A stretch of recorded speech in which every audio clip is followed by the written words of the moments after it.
At this time, we will accept her as she comes. Amen.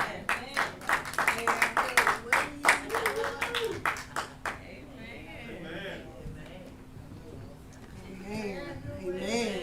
Yes, yes, yes. Y'all just pray for me. Yeah, you got this. I just want to thank God tonight. I just thank Him on tonight. I just want God, I ask you, Lord God, on tonight to use me, Lord God, to give your word as you would have me to give it, Lord God. Have your way on tonight, oh God. Something will be said, oh God, that will be raiment, oh God, in our lives, oh God, that we can carry it with us, oh God. In Jesus' name. Amen. Okay. The lesson on tonight is coming from Proverbs 3, 1 through 12.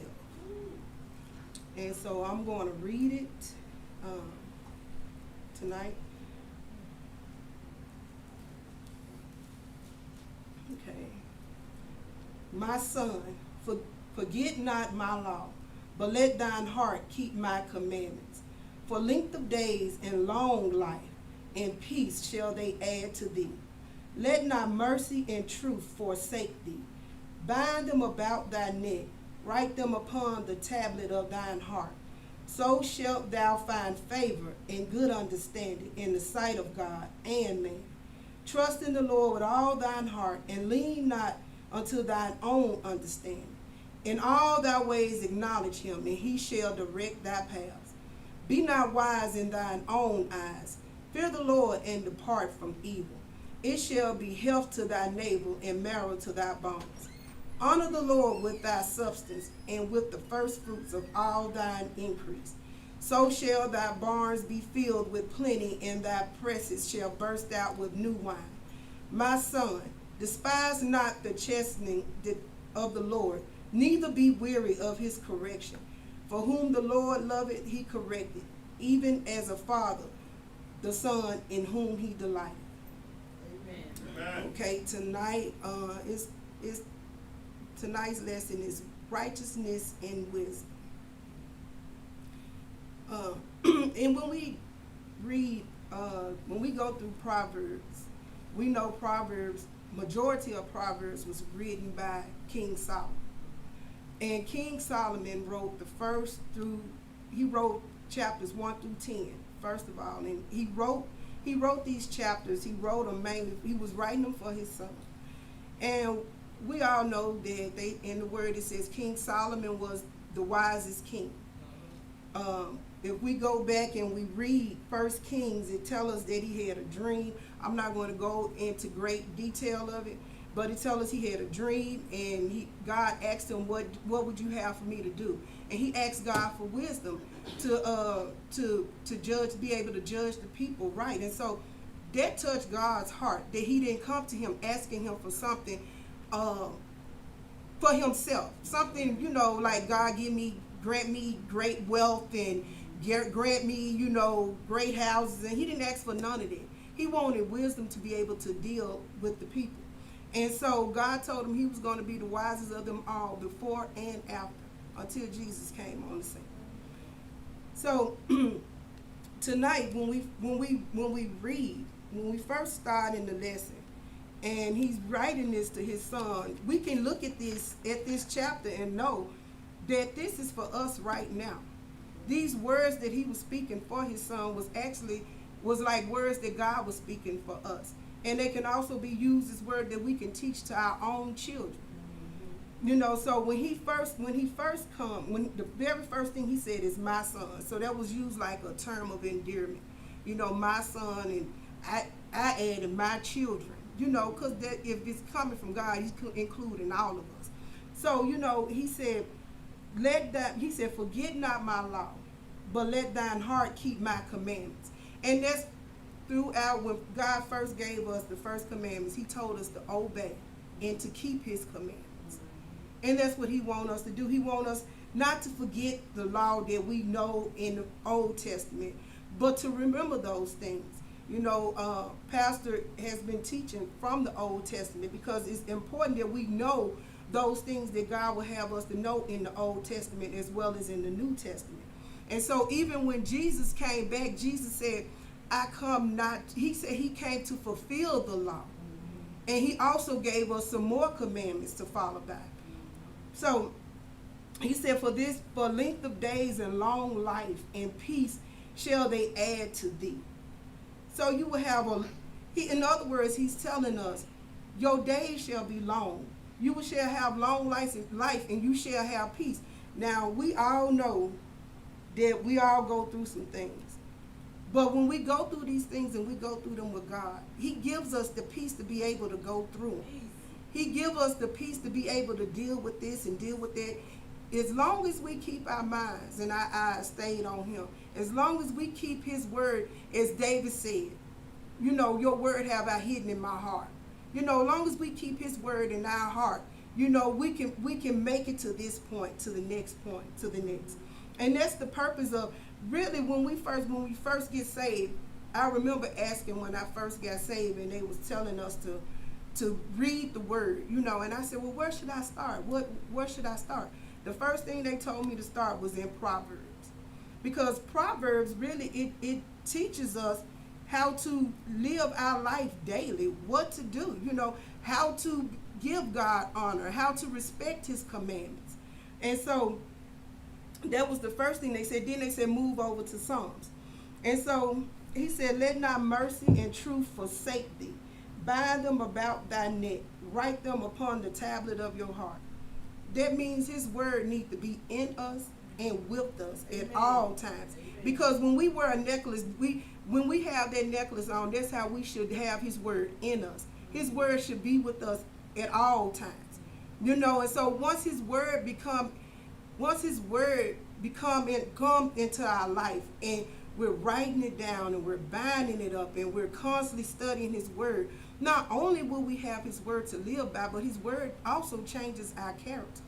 His word should change us to the point where, like, when certain things happen, we don't have to, act the way how we used to act before we knew his word.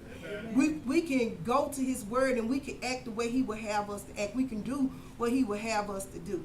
And we can say what he would have us to say in certain situations.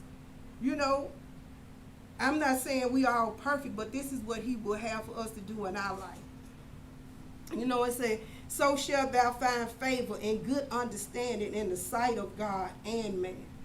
So when we're doing those things that God will have us to do, and we're honoring him by his word, and we're living as he will have us to live, his favor, he will have favor on us.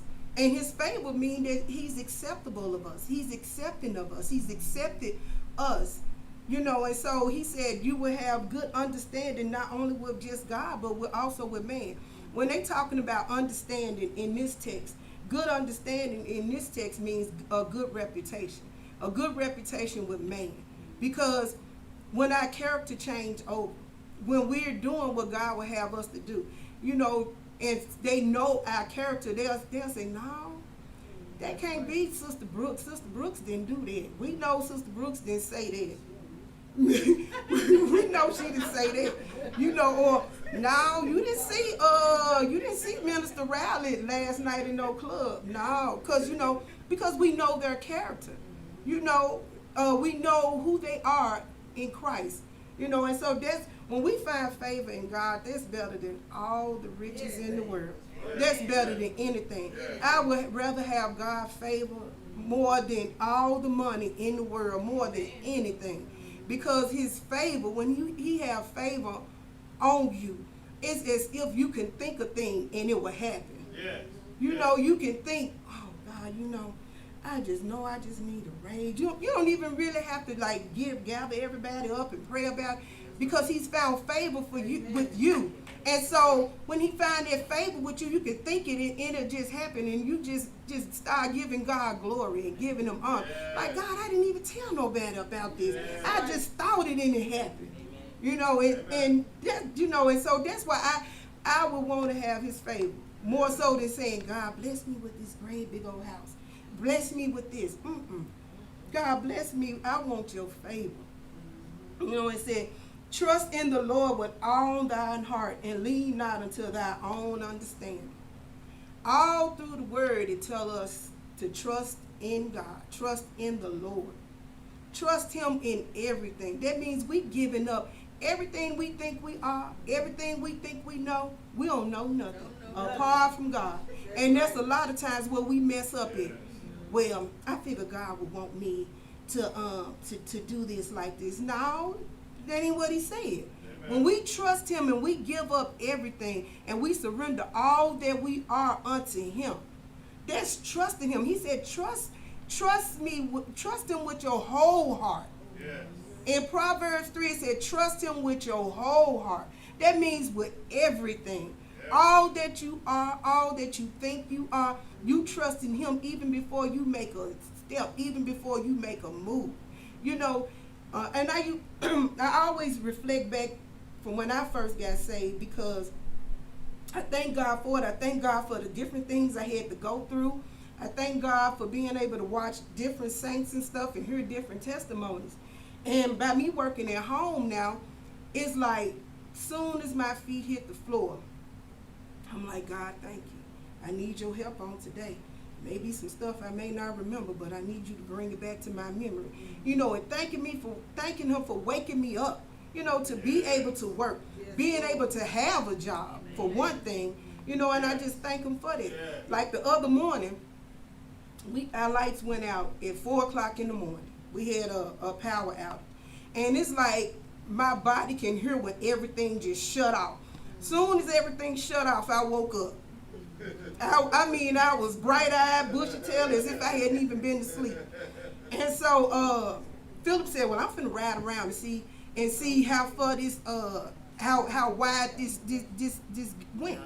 And so my sister-in-law, she stayed way on the other side of Covington Pike, and I'm on this side. And if anybody live in our area, they know, you know, the different sides of Covington Pike. So it stretched wide. I said, well, God, since I'm up, let me go ahead and pray. Because I started thinking about this thing. I said, you know, we got our power outage, and the first thing you know, the devil wants us to do is get distracted. Be like, oh, Lord, what happened? And, you know, what's going to happen? What's going on outside? You know, we having bad weather, bad tornado. And I thought about it, and I said, if we don't stay connected to God, our power is out just like that. Amen. If we don't stay connected to him, what power are they seeing? Is our power flickering? Is our power dim? Or is it light and bright like he wanted to be? You know, so he tell us in his word to stay connected to the vine. If we go and read John 15, tell us to stay connected to the vine. He wants us to stay connected to him. That's where we pull our power. That's where we pull our strength, our source. And so when I just started praying, and I was thanking him, y'all, when I called MLGNW, they said it was expected to be back on at 8 o'clock. After I prayed, our power probably was out about 45 minutes. So I said, well, okay, it's about time for me to go and get started. Go and get on up for work. So I went in there and I got started. And so my sister-in-law, she called. At this time, it was like 6:30. I had been had power now probably for about an hour. And she said, y'all power still out? And he said, no. He said, our power came on about 5:15. But that's just how I felt like how God worked it out for me. You know, and I said, God, I thank you. You know, I ain't look outside to see was everybody else lights on around me. I thank God because I had my lights on. You know, and I was like, the first thing I was thinking, I was like, I could be excited that I get a couple of hours of more sleep before the lights come back on. I ain't got to get on right then for work. You know, or I'm just excited that for what God has showed me this morning. You know, and so it said, when he said, lean not unto thy own understanding. In other words, whatever you think you know, you don't. Whatever wisdom you think you got, you don't have. If you don't have God's wisdom, you have nothing. You know, because we could think we get, you know, I remember one time I was listening to this lady preaching, and she was like, I got this thing down pat. And I was like, Lord, I said, I wonder, you know, How you have everything he got to offer you down pat? How you have everything of all who he is? How you have that just all down pat to the point where you just like, I got it. You know, I can say I got it to the point where I know who my source is. Amen. I can say that, but I don't just know everything, That's right. who he is. You know, we still forever learning. That's We right. still learning. You know, when we to lean onto our own understanding is basically still being in the world. To me, when I lean to my own understanding, it's basically still going as I was in the world, doing things doing things my way, doing this that way, and it's not right at all. But when we put him in everything that we have, in every bit of our life, even the things that we feel like they're so small and so minute, whatever concerns us concerns him. Amen. And if we consider that and we include him in it, he will help us. He will direct our path. He will lead us to the right paths. He will lead us down not only the right paths of righteousness, but the right paths that's in his will for what he will have us to do. Not if, Pastor, gave us the title, being a minister or whatever. And I said, oh, okay, I got this minister title. I'm finna go out here and I'm just finna start. Amen. That ain't what God would have for me to do. You got to first be prepared. You got to first get some wisdom. You got to first get some knowledge. And we can mess stuff up. We can mess not only can we mess up our lives, but we can mess up everybody else's life that's looking at us. We can mess up people's lives that's tied to us. Doing things on our own. We thinking it worked this way and we want to do it this way, but that's not what he would have for us to do. Yes. And he said, be not wise in our own eyes. Fear the Lord and depart from evil. Just what I just said. A lot of times we think we can be wise and we think we know and we don't. And and a lot of times, we think we probably do know. We probably think, because it probably looked like this is what God would have us to do, or this is the way he would have us to go. And when we mess up, we can't do nothing but say, Lord, forgive me. So when he have to correct us, he have to chasten us, don't be upset. Don't be mad. That's the time when he have to correct us and he have to chasten us. We ought to acknowledge that, and we ought to thank God for that, because that means he loved me. He loved me enough to correct me like my parents, like my father would, like my parents would. He loved me enough to help keep me going on the right path. Not to continue to stay in my own mess. When I gave up who I was and I wanted to be saved and I wanted to live this saved life, I didn't know all of this, but knowing all of this, that his correction is love, that means a lot to me. That means, okay, I got another chance to get it right. Amen. I got another chance to do what it is that he want me to do. And so it says, it shall be health to thy navel and marrow to thy bones. So when we do those things that God has asked us to do, when we depart from the things of evil and we do and we say what he would have us to say, it's basically it's feeding us, because it's keeping us, it's giving us that peace, it's giving us that life, that good life that he wants us to have. It's giving us his godly wisdom. And I thank God for that. I just really thank him for his word. So honor the Lord with thy substance and with the first fruits of all thine increase. So honor the Lord. That means honor him in everything that we do, Yes. everything that we have.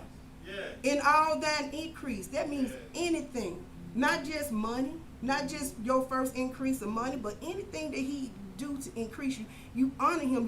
You acknowledge what he have done. You give him the glory. Amen. Don't say, look, girl, I got this house, and how you get it? By myself. By yourself. Last night I was looking at something on Facebook, and it was about these little boys. And they was talking about how the dad came into the house and how he had already killed their mom, he had already killed their little sister. And so the little boys that usually on Sundays, their mama will come and pick them up from church. But this particular day she did. So they was calling. And so she went there. So finally, this particular day, their stepfather came and got them.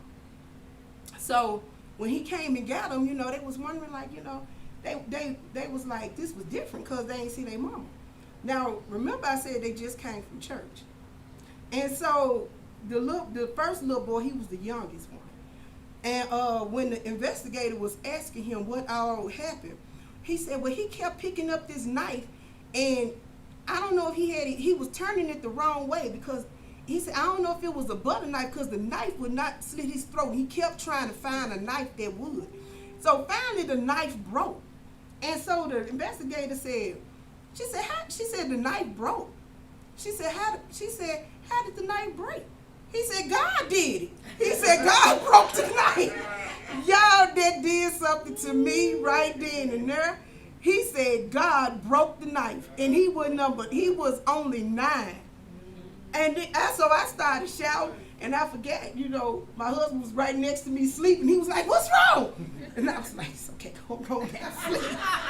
But that just did something to me, for him to be 9, and he recognized what God did for him. He recognized that he would not have been there if it wasn't for God. He knew his mama was already gone. He knew his little sister had already died, but he knew I wouldn't be here if it wasn't for God. Amen. If it wasn't for him shielding and protecting me. And that's what his word would do. When his word is down on the inside of us, his word protects us. His word keeps us covered. His word shields us. We can go to his word for anything that we need. It's in his word. He said, so shall thy barns be filled with plenty, thy presses shall burst out with new wine. He was speaking to his son, but we already know if we give God what he needed, we honor him without increasing. We honor him with the things he has blessed us with. He already told us he'll open up a window and pour us out a blessing. We don't even have room enough to receive. And then not just blessing financially, but blessing in health, blessing spiritually, blessing physically. When sometimes we think, okay, I'm gonna be running late for work today, and we just as mad as we want to be because we running late. The devil got us distracted, and we all upset, and then all of a sudden we find out it was this great wreck with 10 cars or something that happened at the time that we could have been involved in it. And then we thank God for that because he shielded us, he protected us, and that's what he does for his children. When we do the things that he would have us to do, that's what he do for us. And so he said, for whom the Lord loveth, he corrected, even as a father, the son in whom he delighted. Yeah, so if he love us, he gonna correct us. If if we as parents, we just let our children do whatever it is that they want to do, and they want us to right now because they young. They don't want to get whoopings all the time or punished for certain things they do, but when they get older, they're going to thank God. I thank God for my mom and my daddy because, when I think about it, I could be going down the same wrong road. They're going to see kids that they grew up with who they thought, even me, when we grew up, we thought, my cousins them had it good. We thought they were just living the life. They was doing whatever it was that they wanted to. But we had strict house. I got to talk to whoever. Well, if we say I'm going to my friend's house, what's the mama name? Who are they? Tell them to call me. I got to talk to them first. What? Might as well not even go. You got to do all of that.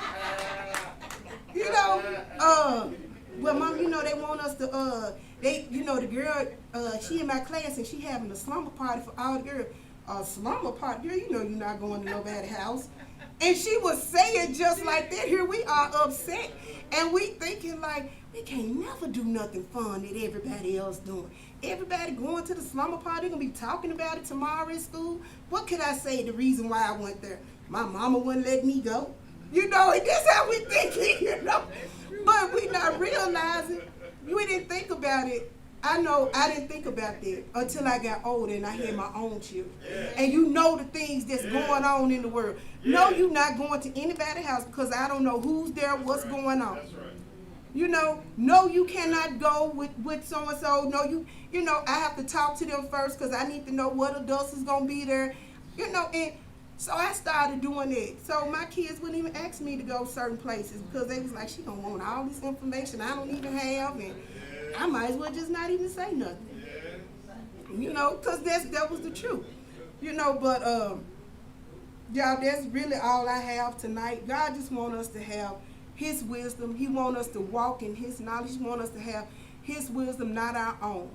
And so he want us to live righteously so we can live right before other men, before other people, so they will want the same God that we have. We don't want to turn people off by what they see from us to accept God in their lives. We don't want it to be said that, well, the reason why I ain't saved because I see how you act every day. That ought to make us feel bad if we hear that. The reason why you not saved because at that moment, I'm not going to say, oh, you just don't want to be saved because you don't want to be saved. At that moment, I'm going to check myself. Amen. God, what is it in me that they saw that's hindering them from wanting you, that's hindering them from living this best life that you have for them? Because I always say, I wasn't living until I gave God my life. Yeah. That's when the real living started. Right. And so to see people going down that wrong path and doing this stuff, that ought to hurt us to our heart. That ought to hurt us that they not wanting our God. Yes, And so, like I said, we need to always do a self-evaluation every day. God, what is it that I can do? What is it that I need to do better? What is it that I need to change within myself? So when people see me, they will want the God that I serve. They will want to know the God that I serve. I don't want to be a hindrance. I don't want them to say, well, the reason why I'm not saved because I saw Minister Williams at the club last night and she's calling your name. Amen. I don't want that to be said. I don't want them to say, well, she was in Walmart and she got caught stealing. We don't want our character. We don't want our good to be evil spoken of. Whatever, if we doing something good, we want it to be recognized by the light of Jesus within us. We don't have to bag and boast about everything that we have, that we do for him. We don't have to say, ooh, girl, I went over there, I prayed for 18 people today. We don't have to say that. We don't have to tell the whole world what it is. Girl, I went, and I'm going to tell you something, honey. We done fed homeless today. We went all week long. We don't have to say all that. Only thing he wants us to do is do what it is that we supposed to be doing.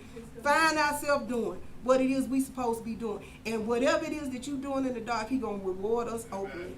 Y'all pray much for me. We back in the hands of the poor.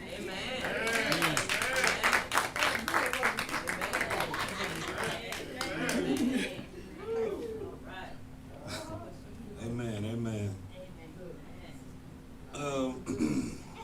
We thank God for the word on tonight.